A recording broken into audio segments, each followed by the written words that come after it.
Hello there, Internet. Mogwai here, and I got yet another MTG Arena video for you guys today. As today, we are gonna let the lands fall as we're bringing in Golgari Vine Whip, which is what I like to call this archetype, as we're bringing in the iridescent.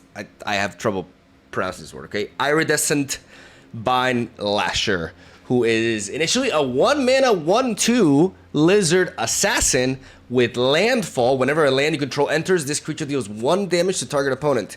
But he's got the Offspring. And in this kind of deck, we want to play him most often than not, unless we're facing a very aggressive deck.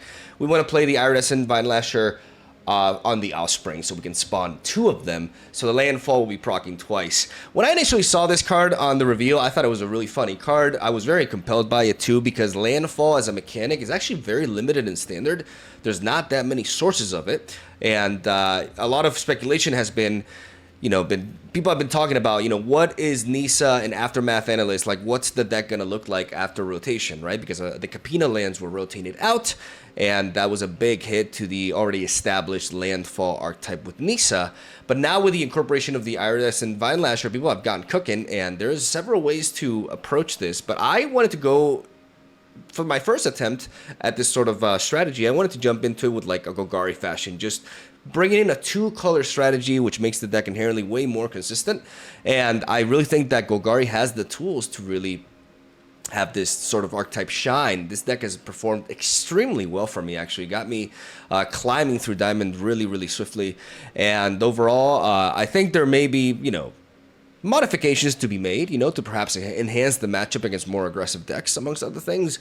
But all in all, I can say, with full confidence that this guy is a very legit win condition, a serious win condition, very strong 1-drop that we are essentially building our deck around. We got the Aftermath Analyst and Nissa Resurgent Animist as our other sources of landfall, and we have a deck that is essentially trying to mill itself more than anything of lands, and then bring the lands back from the graveyard onto the board, play Virtue of Strength, and then just go absolutely bananas. We run a one-off of Mudflat Village, which is actually very relevant in this kind of deck. Maybe you could even argue about incorporating 2 copies of this, like maybe even taking out 1 Evolving Wild, something like that for it, because this card is very, very important, as it allows us to return a lizard from our graveyard, so we can use it, sack it, and bring back the Vinelasher from our graveyard to our hand, which is easy to do once we've milled a lot of cards from our deck. We're going to be hitting these Vinelashers,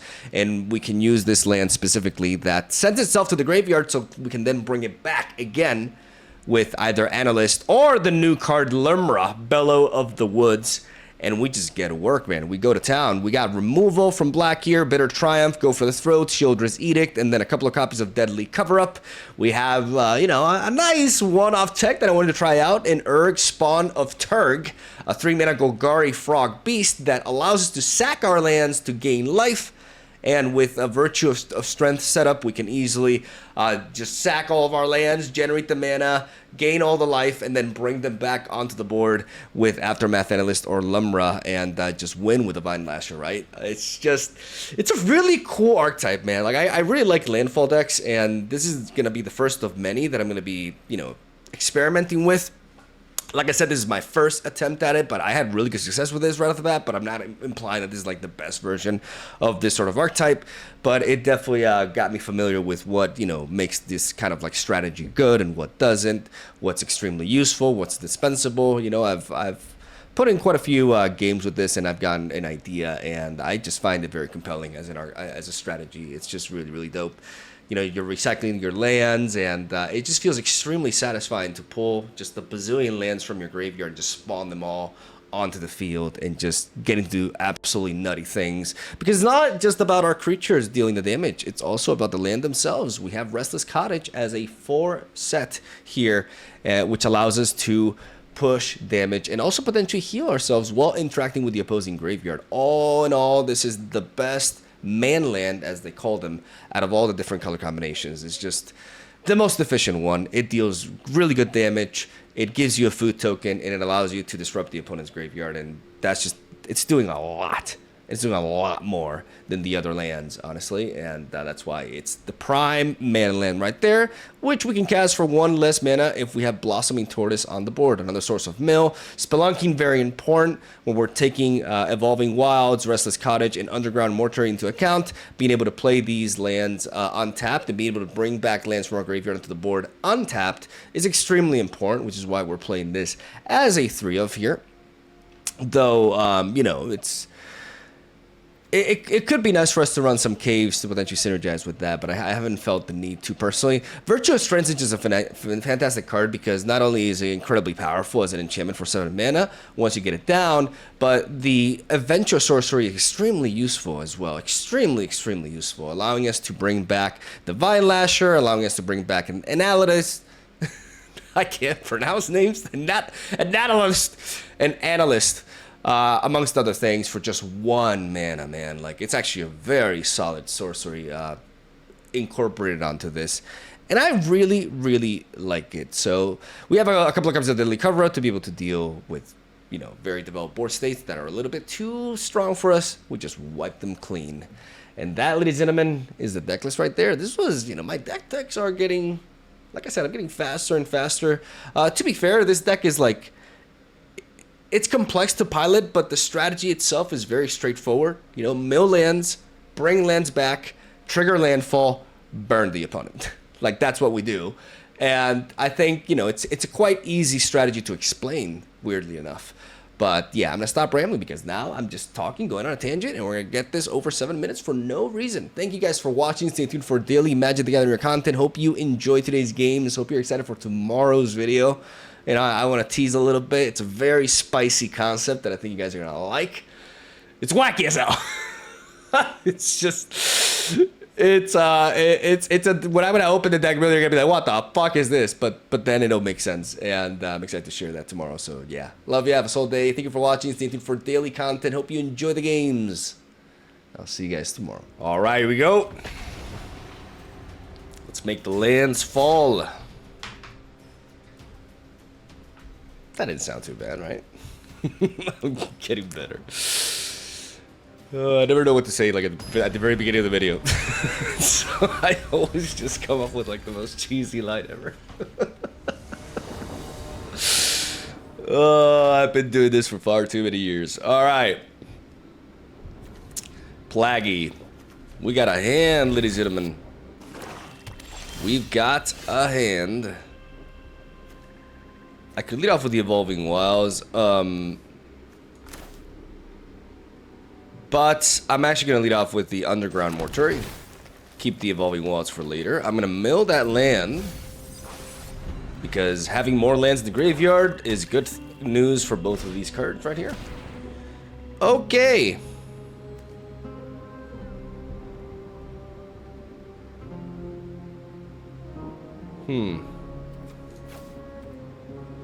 I'm gonna get rid of 1 forest. Like, I'm bound to draw more lands, right? There we go.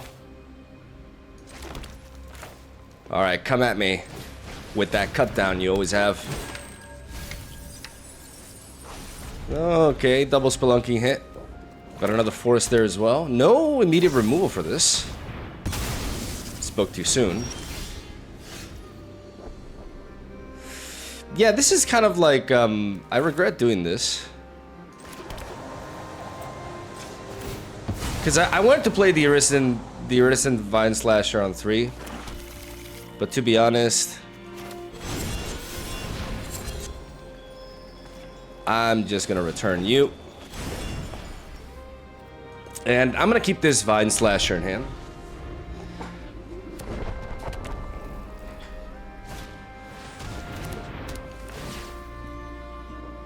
And I guess I'm going to discard it.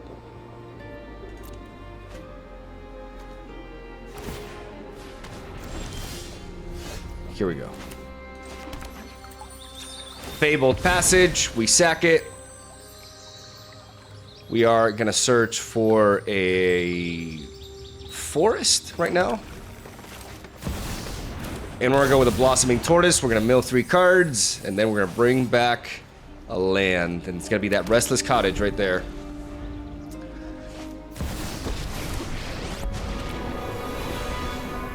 Something suspicious is going on. And for once, it's not much. I've always hated crowds. All right.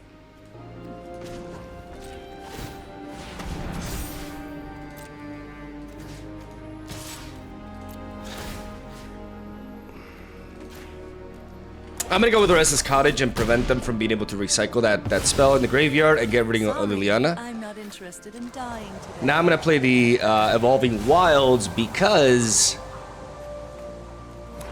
it enters tapped, and I wanna, like, it's important for me to have like the 7th mana untapped so I can play Virtue of Strength.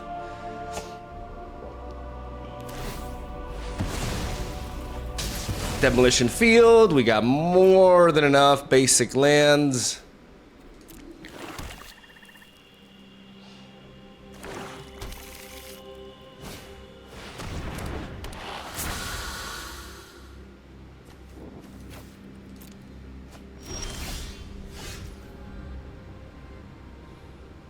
And I could play the Virtuous Strength, but I think right now we're just better off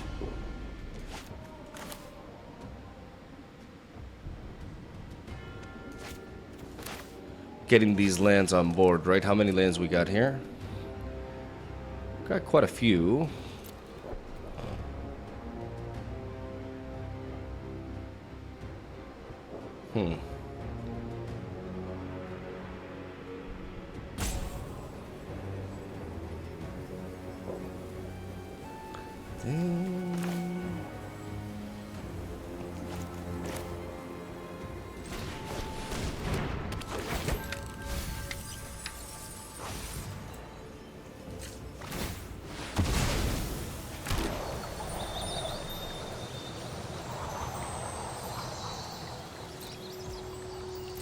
And I'm not going to develop these lands because I don't want to take the damage from the Bandit's Talent.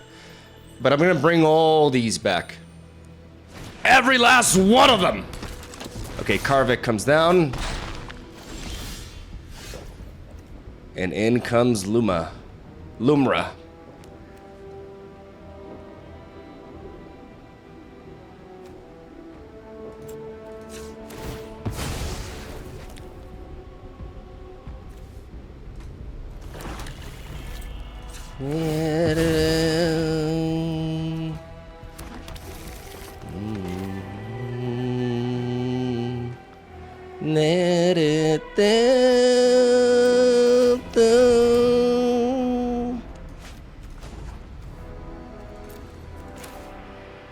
If I do this and I tap both of you, that generates me 6 mana. But no matter what I do, I can't really activate the cottage this turn. Which means I have to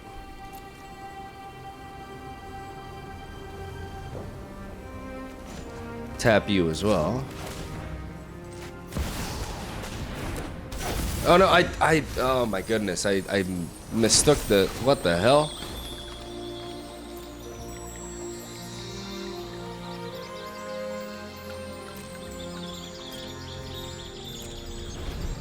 I should have played the Virtuous Strength instead of that, but I actually I chose the wrong card.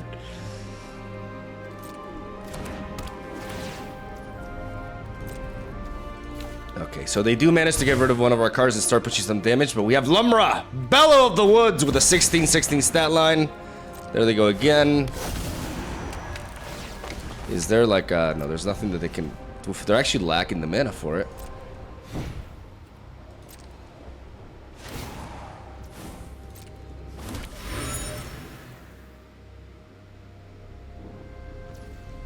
They could have attacked with this. This thing has menace.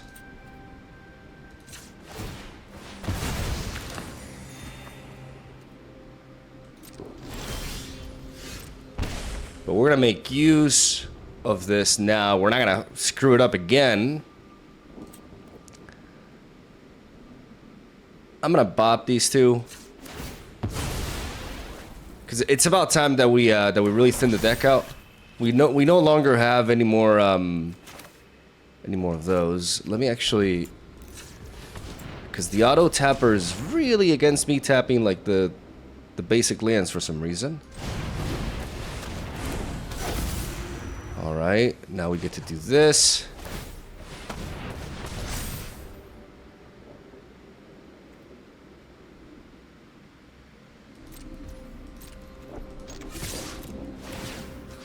I get to ban something from here, which is going to be you.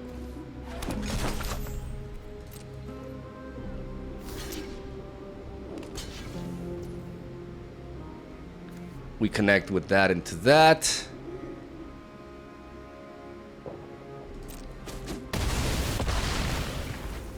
And we slowly, like, we're going to allow that trade. We have this go for the throat enabled.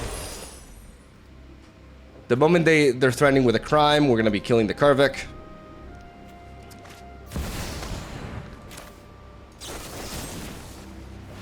Ain't nobody got time for that.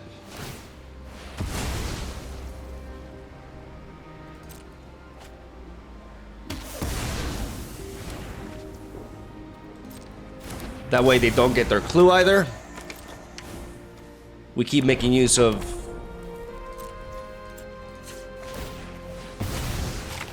this food.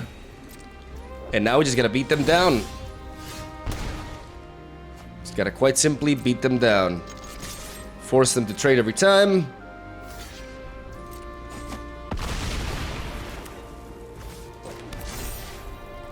And now we have protection against something like a Liliana or another Shieldred's Edict because we can generate this. They did that before drawing, though.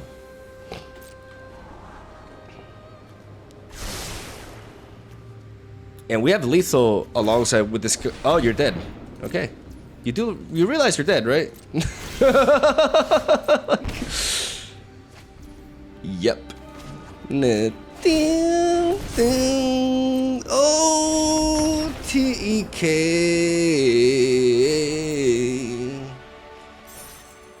Nice. Oh, I want that avatar. I am jelly. Peanut butter and jelly. I'm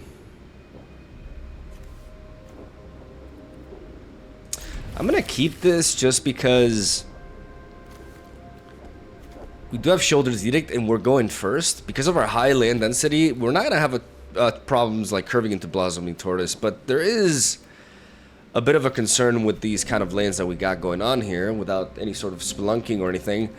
Every single one of these lands is tapped, so even access to Shieldred's Edict is slowed down. But us going first helps us a little bit in this regard.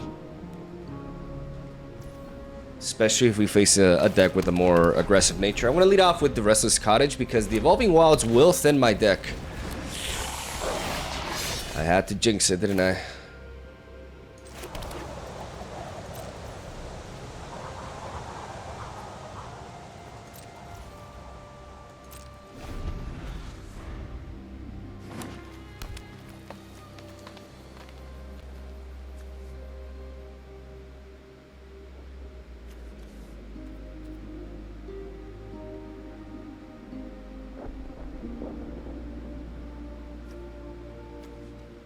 I see the green, and I know that they must have protection. Man, it would have been nice to have that mana.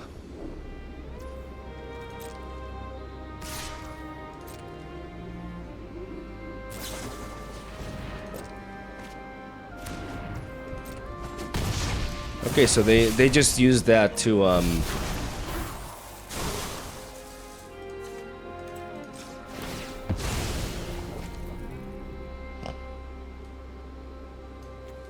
gonna get that swamp in there right now. We have the Shieldred's Edict. I want to drop this.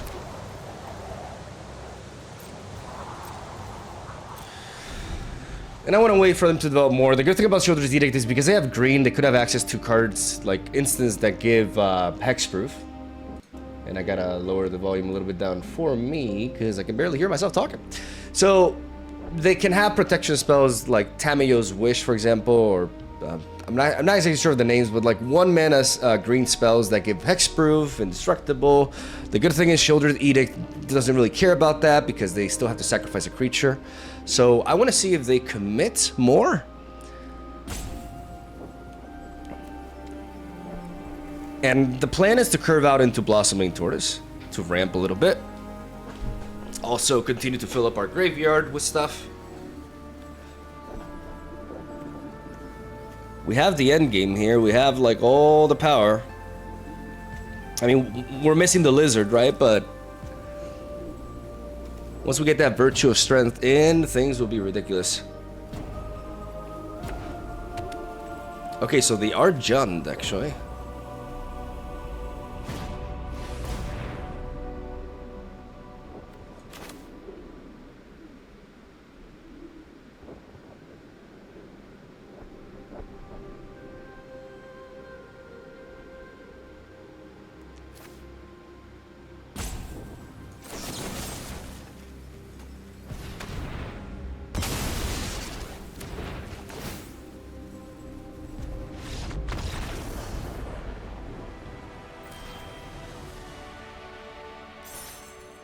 Honestly, I'm kind of surprised with that, but then they were going to get a card draw off of that.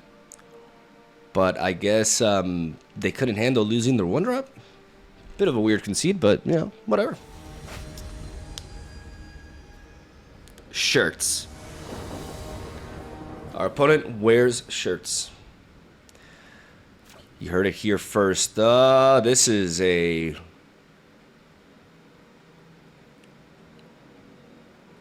I mean, we got good removal and stuff, but I'm actually going to mulligan this. Like, I'm not impressed by this hand at all. This is much better. We can drop Lumra and keep everything else. We don't have access to removal anymore. We're still going second, but... like, we got some early plays. Like, having two... maybe that hand could have worked. It was just... it's a 2-lander. It's quite dangerous. Even with our high land density, we can actually, you know... like every other Magic deck, we are vulnerable to being mana screwed, and this deck, like, the last thing it wants is to not curve out into 4 and above, right? I'd say 4 is the key mark, though, with the Blossoming Tortoise. Alright, we go. They did not fall asleep.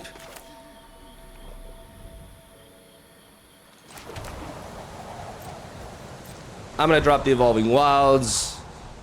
Even though this is technically a turn 1 play, like, I want to offspring with this. Oh, okay. I'm gonna bop this, and I'm gonna search for a forest.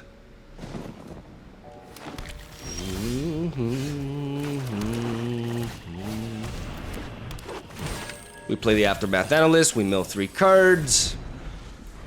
Getting ourselves more lands in there. So this seems to be a rat deck. Genius deduction, I know. It's what I do. Oh, no. No, no, no, no, no.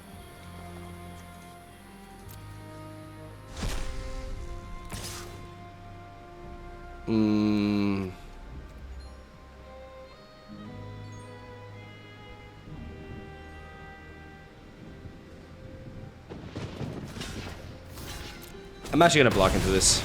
This is like too much damage.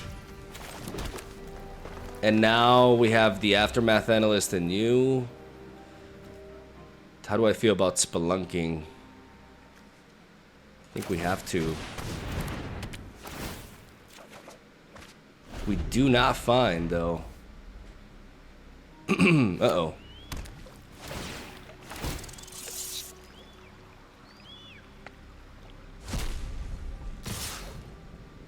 It is the near rats. Lord Skitter is getting his way. Thankfully, we do draw that Restless Cottage.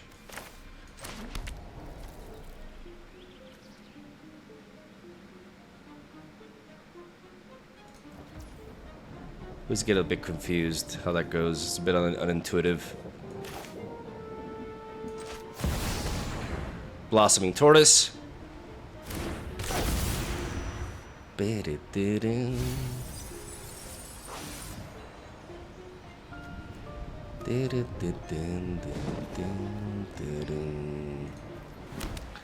I'm actually gonna get this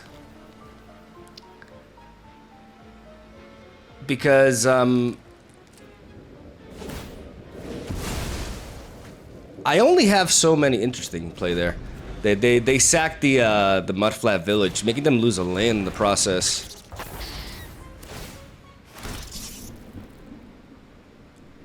We do need more bodies to be able to trade into that. But we will trade the Blossoming Tortoise into... okay, 3...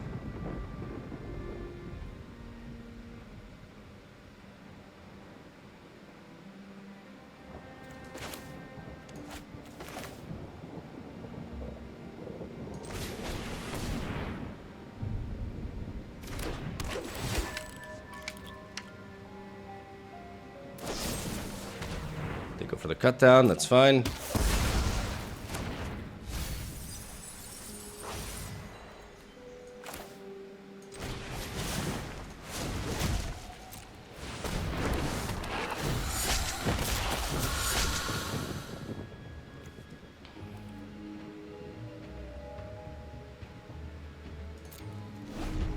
And we keep these in the back because we do want to continue to be able to block into them. Like the Valley Rock Collar is very threatening. So we need to be able to deal with it upon attack.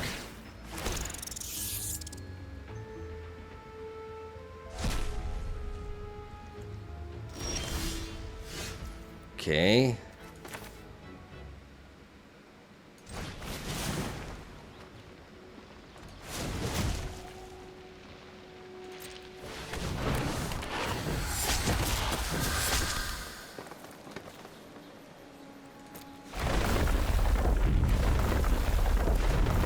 And now we start triggering. We start bind whipping.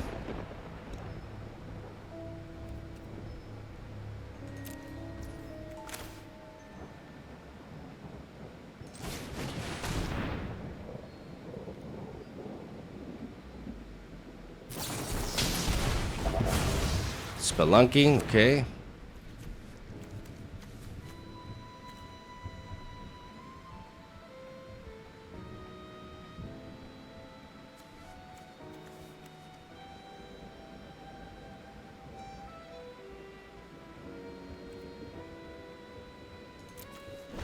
We have to keep in the back. Like, this Valley Rock Collar is extremely threatening.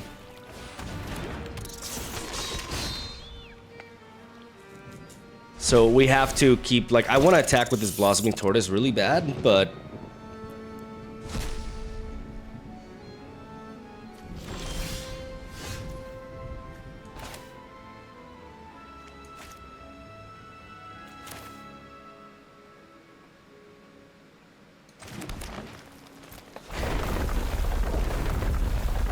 we're gonna do this, play the forest first, then we're gonna play another tortoise. There's no interaction left, which is really nice.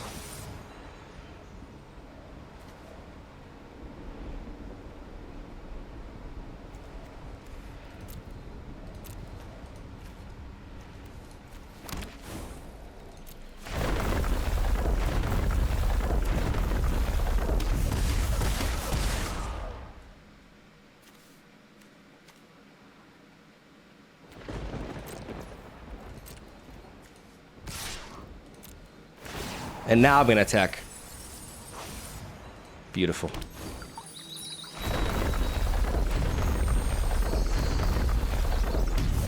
The engine is online.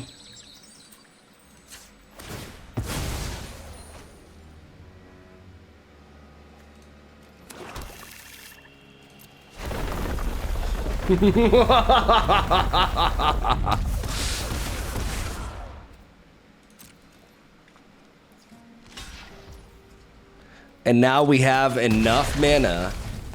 I repeat, we have enough mana to defend with the Reckless Cottage.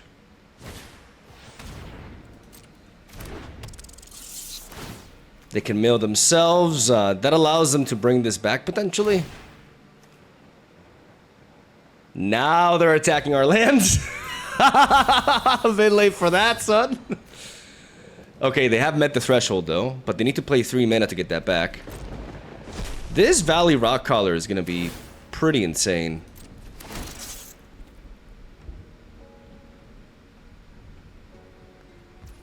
But it's all about...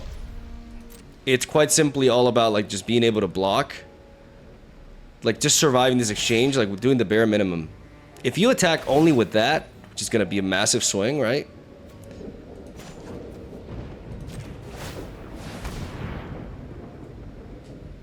It's gonna be a crazy swing. Like, look at that, 8 life drain. But thankfully, I have the means to block into that menacing creature and get rid of it. They have 2 blockers. Keep that in mind, they have 2 blockers.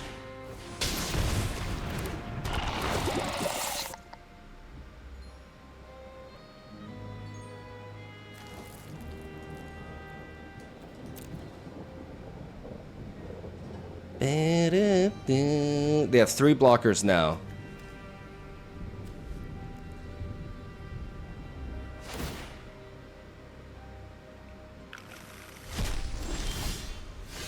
Oh yeah.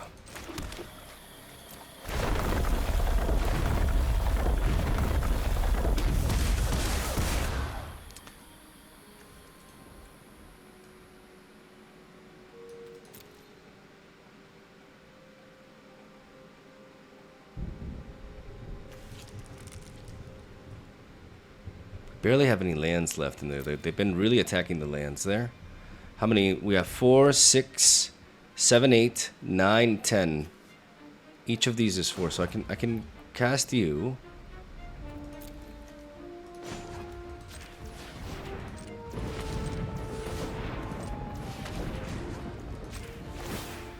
I can apply this here, and then I can do the same with you.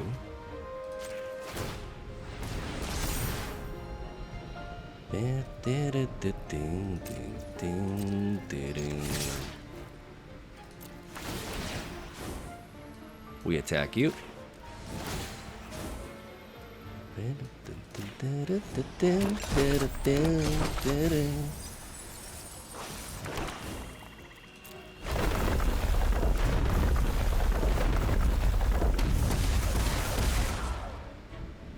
Ain't that beautiful? Ain't that sweet? Block into that, block into that, block into the tortoise. If you want to live.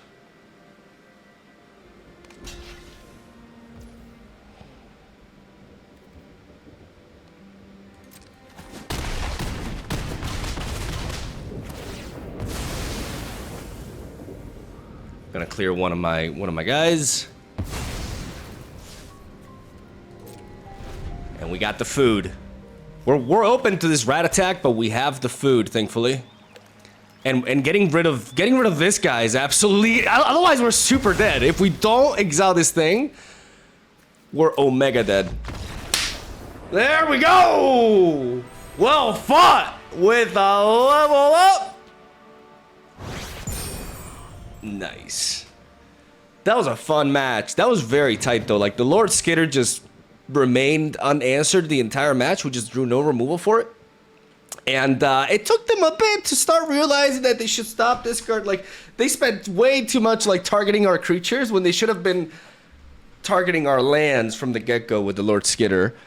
They adapted, but they adapted a little bit late. But absolutely clutch getting rid of this thing. Otherwise, they attack with the rats, pay 3 mana, and this thing just has, like 10 attack or some shit. And we just die, even with the food. So that was, like, a close game, actually, more than it seems. Let's go for another one. All right, Avarish. We got Urg. We're gonna showcase Urg here. We actually can't play Urg on curve. Fuck. We're gonna keep this. Show that forest first, and then we reveal the swamp. Then we unleash the darkness. Okay. So standard I'm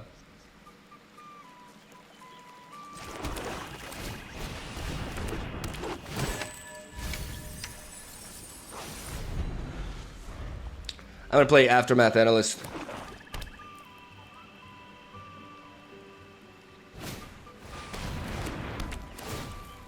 They're gonna discard that. They're gonna force us to discard that. I'm gonna go ahead and discard Urg.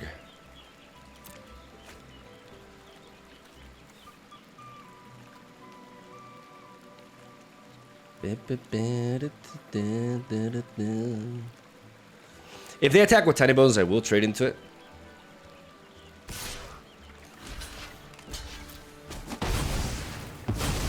Because otherwise, Tiny Bones can be really annoying.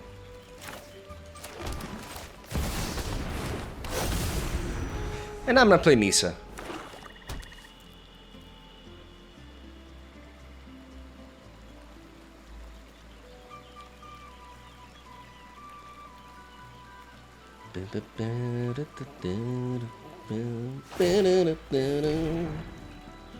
They level up the bandit's talent. What else? Okay. They bat. They bat, and we find just the source here.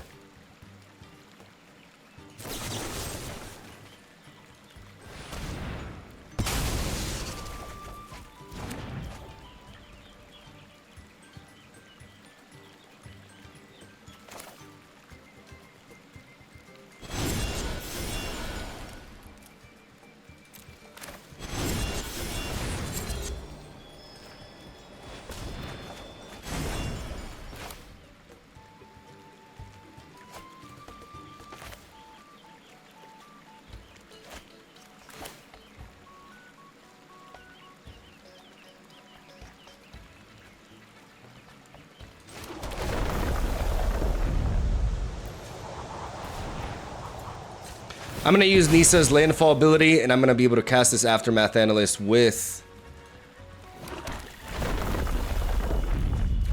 the Landfall ability. The card draw from Nisa will allow me to prevent the damage from the Bandit's Talent. And I'm gonna work for this Virtue of Strength. And for this Aftermath Analyst. I have 2 of them now. It's gonna be very hard for them to be able to stop both. Except they just did. What the fuck? That was insane. What did they discard? Oh my goodness.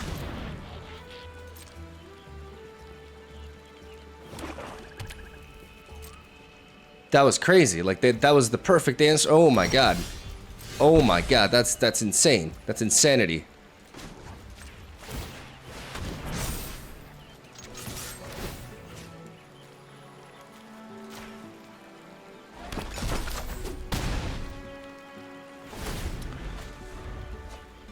Like, they actually were able to answer both of mine. Like, that is the craziest thing I've... Like, that's like the craziest answer I've ever seen. Like, I'm really bewildered by that.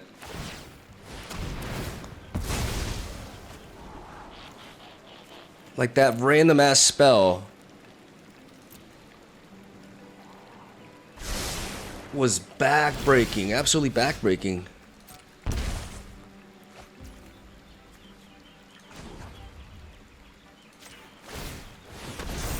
But I'm just gonna keep.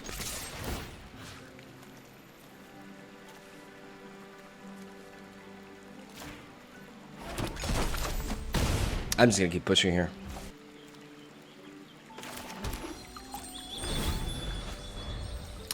Not even gonna do this Fabled Passage just yet here.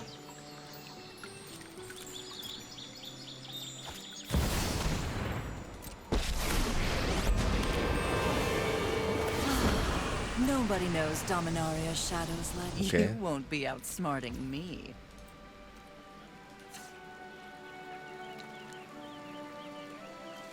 I'm gonna do this just to thin my deck out of lands.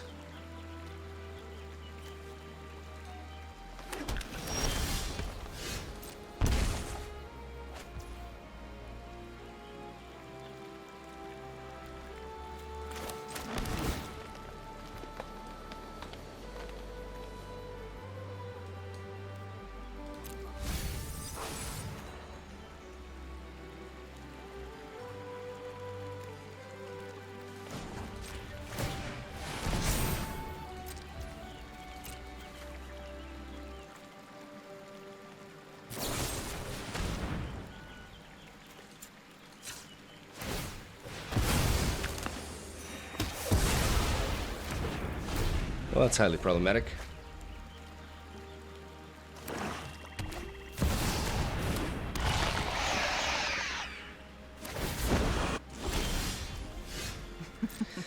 We all have things we'd rather forget.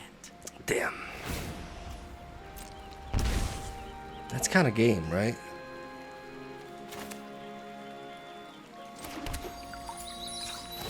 Like, I can do this, I can search for a swamp, I can play Virtuous Strength, but that play, like, legitimately, like, I cannot stress enough how insane this play was. The Rankos Prank. Like, I rarely see this card.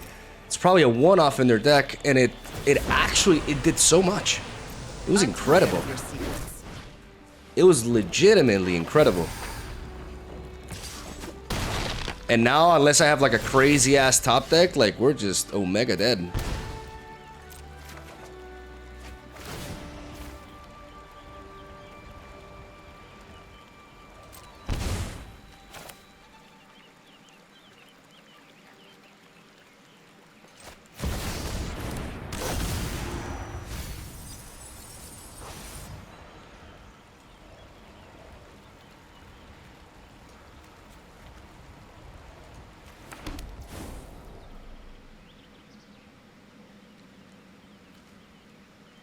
Now we're dead. They can trigger the Liliana ability and get away with that. That was insane. That Ranko's Pranko was nuts. I've never had that card like actually like it literally won the game in like a really spectacular fashion. Like it was so clutch. Like it hitting my Nisa and my like. I was so convinced that it was impossible for them to deal with both. But that's why you can never truly feel like safe in Magic. Like there's always shit that can happen, and this card was everything. Hey now, you're Rockstar. Let's keep it.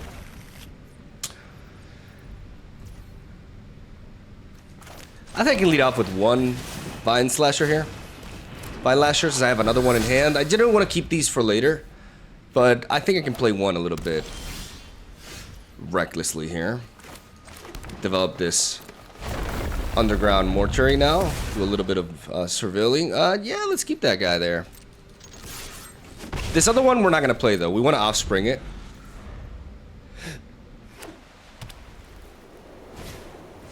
We're not facing a deck where they interact with our hands, so we can slow down a little bit. And now we can go spelunking.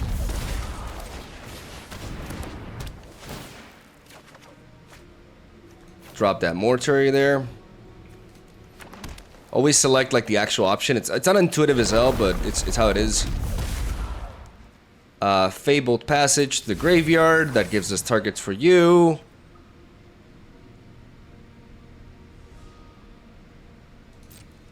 And I'm gonna go ahead and swing. For that extra damage. I could just play the Vine. Like, to be fair, in this situation, nah. We do this into this. Yeah, no, this is fine. We have 5 mana, so we can offspring into Aftermath Analyst on 5. Since we're not going to be able to oh Jesus. They're coming. They're coming. I fucking derped. I should have played this first. God damn it, I was stupid. Oh my goodness, that was so dumb. That was so dumb.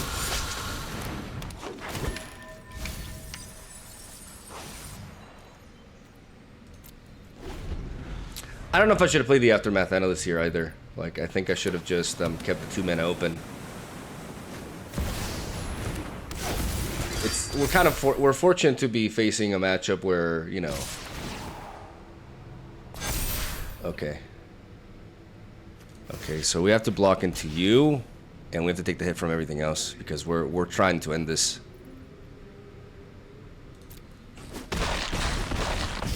We take this massive hit here.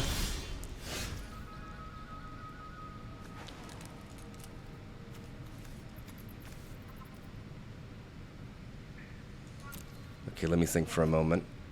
Because I can actually play the Mudflat Village here. And I can sack it to do that, but do I have the mana for everything is the problem. Because I can do this.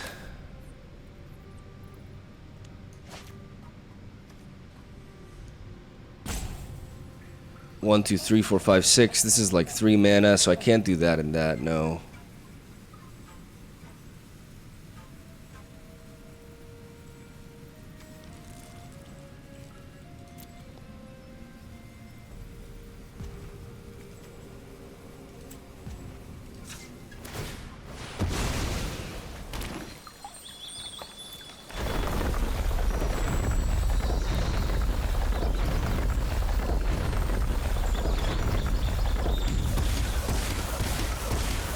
And I think we got him. Because this Fabled Passage. Gonna put in the work, boy.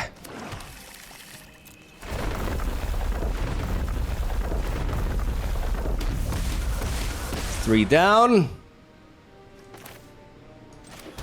Mudflat Village. Ladies and gentlemen, what we have in front of us is a beautiful case of perfect lethal. Exact lethal. Booyah. Oh! That made my day. Notorious Zach, you will be our final boss. This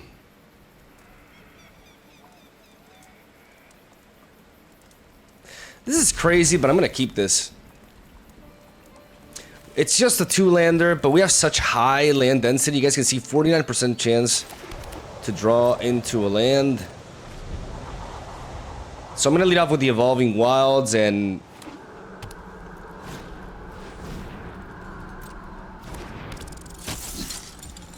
I'm gonna bop it. I'm gonna search for a swamp, actually, so that we enable to go for the throw as we're facing mono red here. And because we're facing mono red, we are going to drop the Fabled Passage alongside the Vinelasher on turn 1 instead of waiting for the Offspring, because this particular case,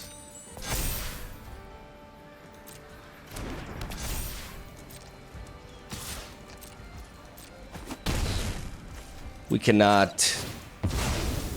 shouldn't play as much for value as we should just play tempo oriented.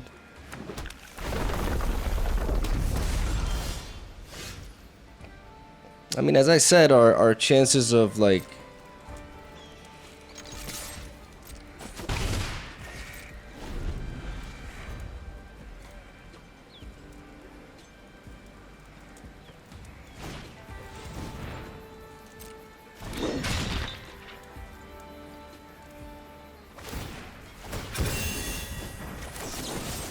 and as they do that, we get rid of the Heartfire hero.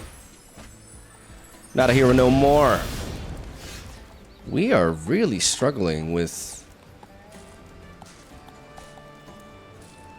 Like, it's kind of wild that we are struggling to draw lands here.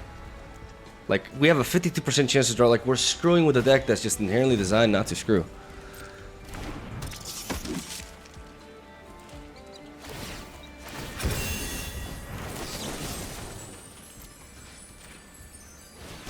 I'm gonna discard Lumra because I don't think I'm ever gonna be able to play her. Okay, there we go.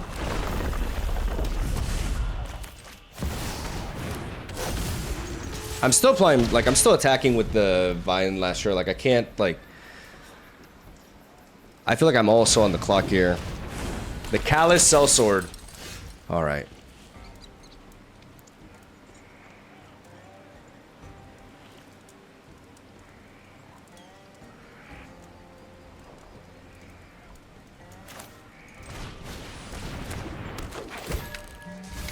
And now, of course, I mill a bunch of lands.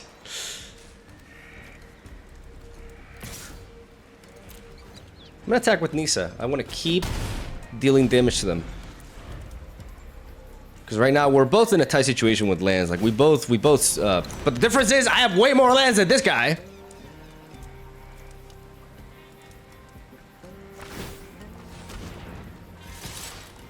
And you know what?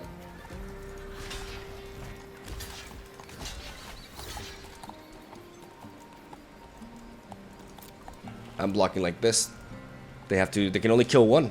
Like, this 4-2 stat line just isn't cutting it. They get rid of the Vinelasher, but we still have the Analyst. And we have the hope of spelunking. Finding us a land. 51% chance, man. There we go. That's more like it. That's more like it.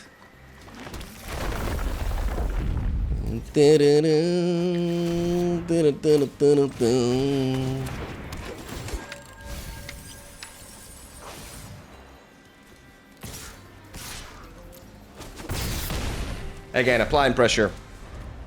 Applying pressure here. First game I've had that I just struggle so much finding lands, man. But that's magic. That's the magic of magic. But we broke through. And it's over. Because that's all we need.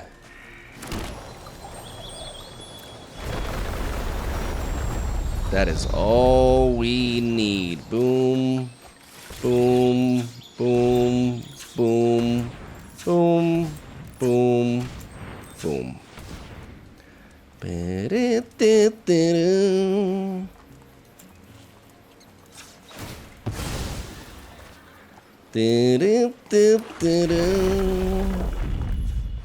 gonna have mana for days, son. Probably shouldn't go that crazy.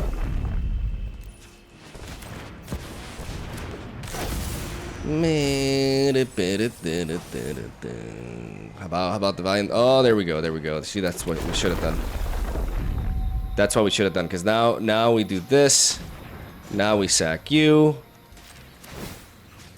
Return you. Now we play you. But wait, there's more. Now we sack you.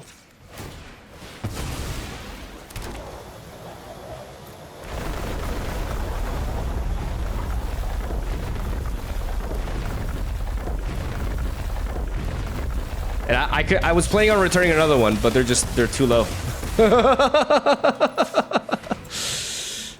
So let's not BM. Let's not BM. It's not toxic. Not toxic. Okay, not toxic. Not toxic at all. No. Just not. I just like to play cards. That's just hey, that's fine. It's fine. I had so much ammo.